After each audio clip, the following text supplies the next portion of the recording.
Hello, I'm Kimberly, and welcome to the weekend edition of the Native News Update. It's Friday, December 5th. Many of the stories you hear here can be found at IndianCountryTV.com. And here's the news for the day from the Associated Press and other Native news sources.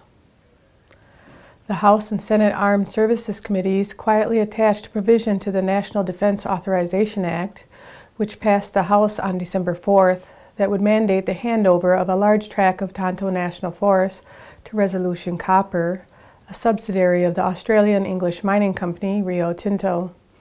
The Carl Lavin and Howard P. Buck McKeon National Defense Authorization Act for fiscal year 2015 includes the giveaway of Apache burial, medicinal, and ceremonial grounds currently within the bounds of Tonto. News of the land provision was kept under wraps until late Tuesday, December 2nd, when the bill was finally posted online.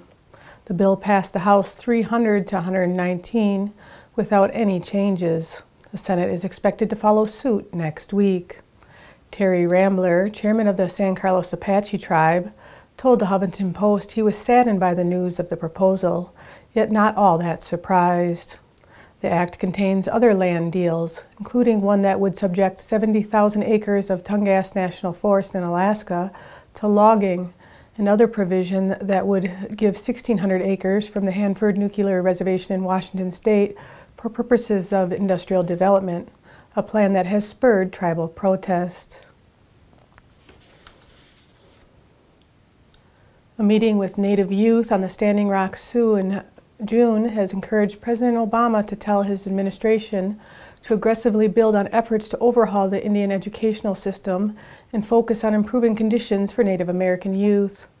During the White House's 6th Annual Tribal Nations Conference on December 3rd, which opened with an honor song by two young brothers, Niju and Preston Sullivan, the administration unveiled a set of reports, programs, and other initiatives to help Native American young people.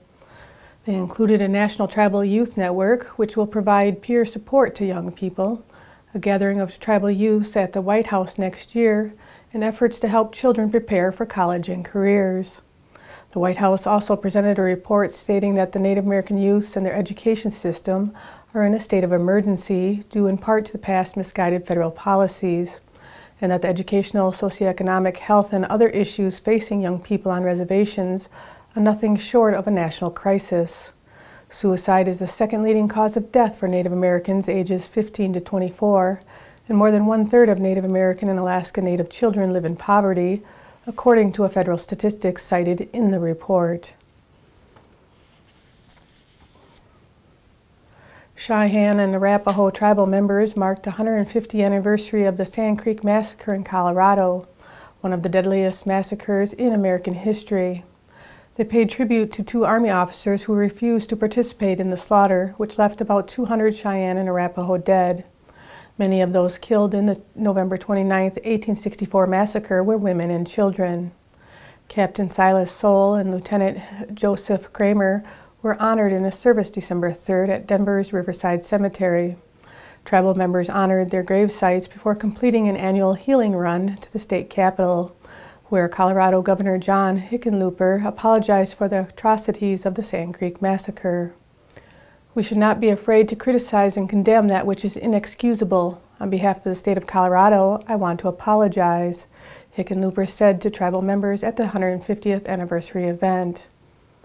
According to the governor's office, Hickenlooper is the first Colorado governor to offer an apology for the massacre.